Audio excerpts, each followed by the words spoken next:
Eu sou Vitória Ferreira Alves e vou falar sobre as intervenções nutricionais para o tratamento de úlceras nos pés de pessoas com diabetes, uma revisão da Cochrane, para a disciplina de FC4 do professor Antônio José Grande. Aqui eu vou fazer uma introdução sobre as úlceras por pressão, também chamadas de escaras ou úlceras de decúbito, que são feridas de difícil cicatrização causadas por pressão prolongada sobre as áreas ósseas, frequentemente encontradas em pacientes imobilizados ou com problemas de mobilidade. Em relação à fisiopatologia, essa pressão contínua sobre a pele e tecidos subjacentes reduz a circulação sanguínea, causando danos aos vasos sanguíneos, privando as células de oxigênio e nutrientes que são de suma importância à cicatrização. Isso leva à morte celular e formação de úlceras. Em relação às úlceras em pessoas diabéticas, a gente tem que lembrar da combinação de neuropatia periférica, que são os danos aos nervos que afetam a sensação de dor, que são muito comuns nesses pacientes, tanto é que nós temos os testes de sensibilidade periférica que são realizados nas unidades de saúde nos pés dessas pessoas, né? E esses pacientes diabéticos apresentam uma diminuição da sensação de dor. E a doença vascular, que é a diminuição do fluxo sanguíneo, que aumenta o risco de formação de úlceras em pacientes diabéticos. Além disso, a hiperglicemia também compromete a função imunológica, tornando os pacientes diabéticos mais suscetíveis a infecções. O risco de úlceras por pressão nos pés diabéticos está relacionado principalmente a infecções que podem levar à formação de celulite, que são infecções de pele e anexos, e osteomielite, que é infecção óssea. Além disso, amputação, comprometimento da mobilidade e um grande impacto na qualidade de vida. A classificação das úlceras por pressão vai do estágio 1 até o estágio 4 e também as não classificadas. A seguir, à direita, tem uma imagem que ela traz esse estadiamento. Aqui, ó. A primeira imagem fala do estágio 1. O estágio 1 vai ser apenas uma vermelhidão nessa área, que pode vir acompanhada de um calor, né? E além disso, é mais comum nessa área de proeminência óssea, tá? Já o estágio 2, a gente vai ter uma perda parcial da espessura da pele, que envolve a epiderme, né? E aqui a gente pode ter uma abrasão, bolha ou cratera rósea. Já no estágio 3, a gente tem uma perda da espessura total do tecido, então a gordura subcutânea pode ser visível, mas não há uma exposição óssea de tendão ou músculo. Já no estágio 4, a gente tem essa perda da espessura total do tecido com exposição da face óssea, tendões ou músculos. E a não classificada, a gente tem uma perda total de tecido, mas as bases são cobertas por um facelo ou escara no leito da ferida, então você não consegue perceber o quanto foi acometido. Já aqui à esquerda, a gente tem um gráfico que eu mesma fiz, utilizando essas fontes que estão aqui embaixo, que vai ser uma comparação em relação à prevalência de úlceras nos pés em pacientes diabéticos, em relação à faixa etária, prevalência, prognóstico positivo, prognóstico ruim e quantos evoluíram para amputação. Se a gente reparar aqui na primeira fileira, a faixa etária dos 20 aos 40 anos, a prevalência é só de 8%, e o prognóstico de cura é muito alto, é 60%. Já o prognóstico ruim é 40%, complicações, né, como infecções, que a gente abordou lá na parte da introdução, e a evolução para amputação é de apenas 2%. Já quando a gente desce para a última linha da tabela e falamos de paciente acima de 80 anos, esse paciente já tem uma prevalência de 40%. E o prognóstico positivo dele para cura é só de 25%. Já o prognóstico ruim é de 75% com complicação e evoluindo para amputação tem 30%. Então, assim, é algo preocupante. Em relação à prevenção das úlceras por pressão, é como? Com uma inspeção diária dos pés, manutenção da higiene adequada, uso de calçados, controle glicêmico. O tratamento vai ser como? Controle glicêmico também, desligamento, cuidado da ferida e vem a suplementação nutricional, que é o que a gente vai abordar nesse texto. E a avaliação também em relação ao alívio da pressão nesse local, porque se a úlcera continuar exposta à pressão, ela vai acabar tendo um prognóstico ruim.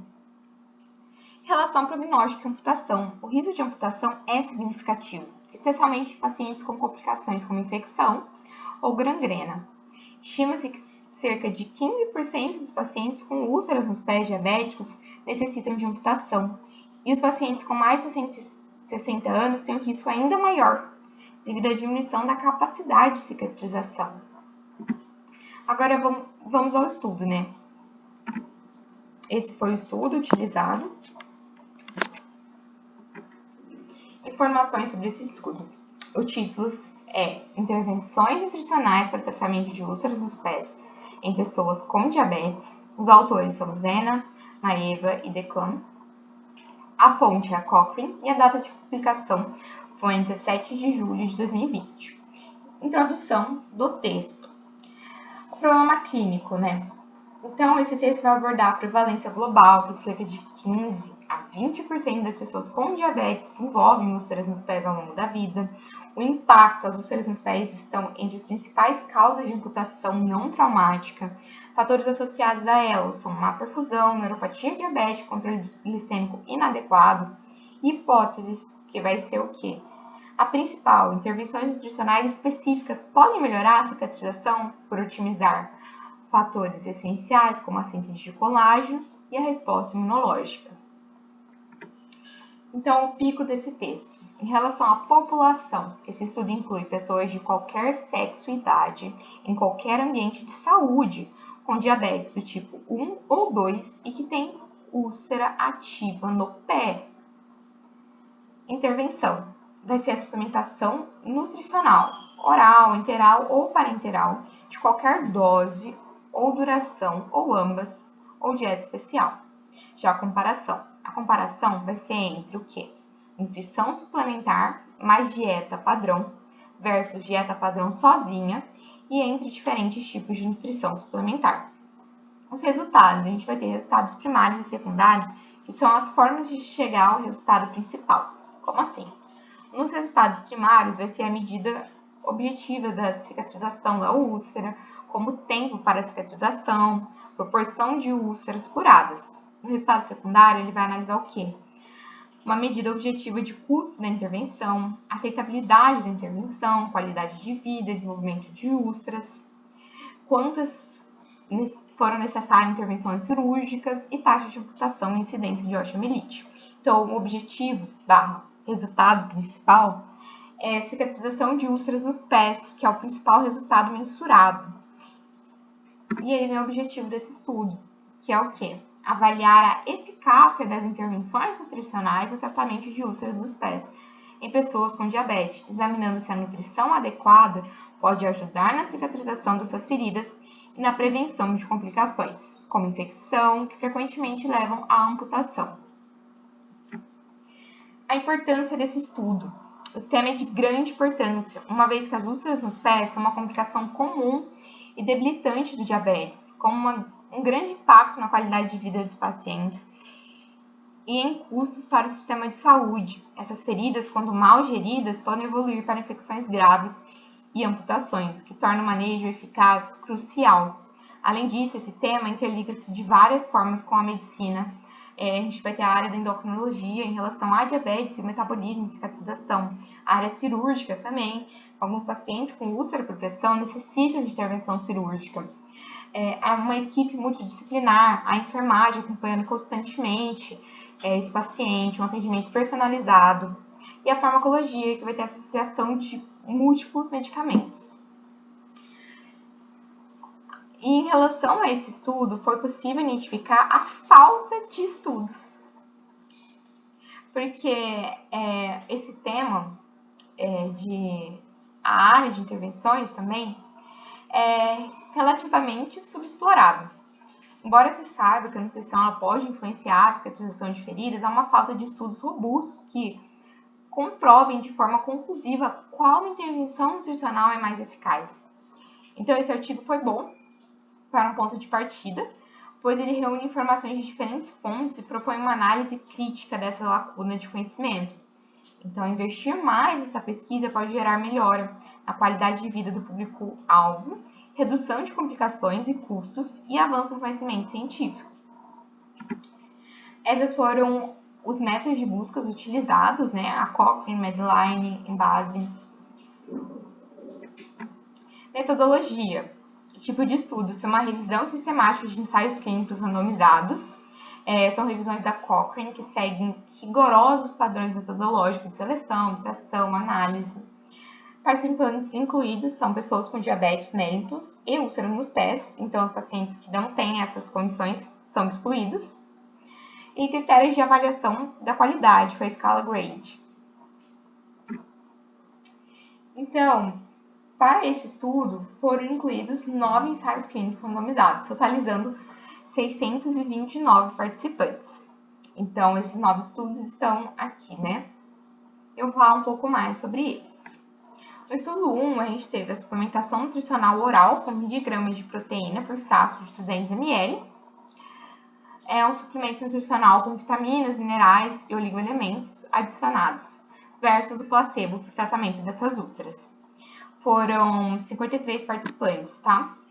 O grupo de intervenção, que recebeu esse suplemento nutricional, 37% tiveram úlceras curadas em 6 meses. O grupo placebo, que não recebeu essa intervenção, 46% tiveram úlceras curadas em 6 meses. Então, a evidência é muito baixa quanto à eficácia do suplemento.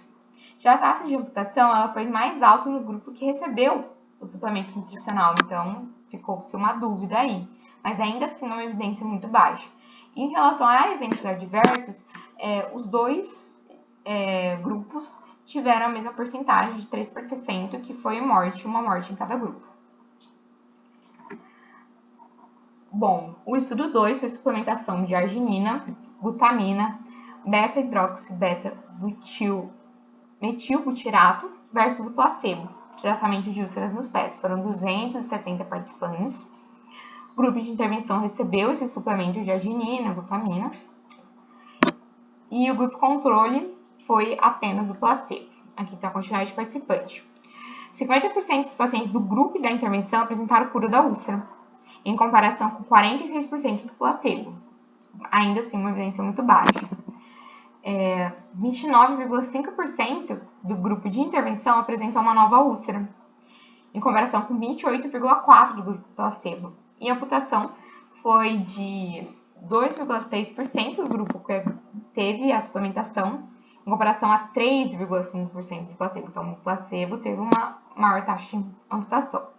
O estudo 4 foi suplemento de óxido de magnésio, de 250 mg versus o placebo. E aqui já vai falar em relação ao comprimento da ferida. E todos esses estudos que vão vir a seguir, eles são de muito baixa evidência. O 3 também, fosfato de zinco, 200 mg.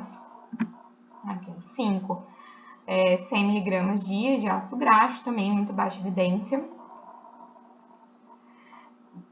O estudo 6 também foi de muito baixa evidência, foi com vitamina D, mas só que foi vitamina D versus vitamina B. O que diferenciou foi a quantidade. Um foi 150 mil UI de vitamina D versus 300 mil UI de vitamina D. E também foi uma baixa evidência. No 7 foi a suplementação de magnésio e vitamina versus o placebo, tratamento de úlceras nos pés, também muito baixa evidência.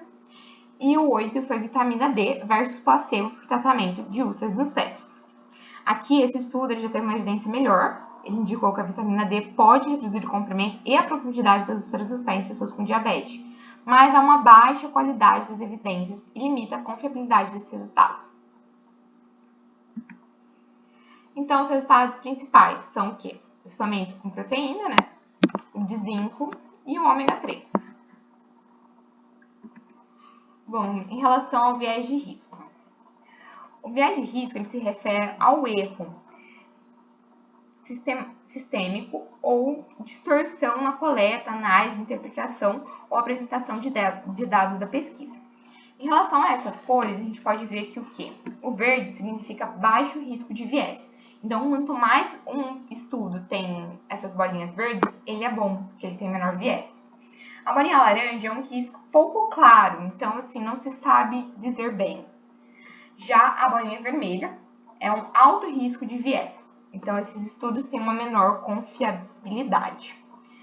Dessa tabela apresentada aqui, o com pior confiabilidade foi o estudo de Mofazani, que está aqui porque ele apresenta 2 bolinhas laranjas e uma vermelha em relação à confiabilidade. E esse estudo foi justamente da vitamina D. E ele teve essa menor confiabilidade por questão de uma falta de informação, uma falta de mensuração exata. Então, esse estudo foi com menor qualidade. Aqui é o risco de viés resumido. E aqui vai explicar a primeira e a segunda tabela são a mesma tabela, só que a primeira está em inglês e a de baixo está em português traduzido, explicando os tipos de viés e em relação às análises nos gráficos. Nós podemos perceber aqui que os principais vieses que foram alterados assim, em relação à confiabilidade é o viés de atrito, o viés de seleção em relação à geração de sequência aleatória e de ocupação de alocação, e também o viés de detecção. Já aqui na análise 1, a gente vai estar falando já do Forest Spot. O Forest Spot, ele vai ser analisado de uma forma diferente. A gente vai ter um eixo Y, que ele vai dizer que não tem diferença entre os fatores. E já o eixo X, que é o que está embaixo, ele vai falar que no ponto 1 não há diferença, mas a partir que eles se distanciam no ponto 1, há diferença. Já que do lado esquerdo vai ser favorecendo o placebo e do lado direito favorecendo a suplementação. Então, se tiver mais para o lado direito, favorece a suplementação, para o lado esquerdo, o placebo.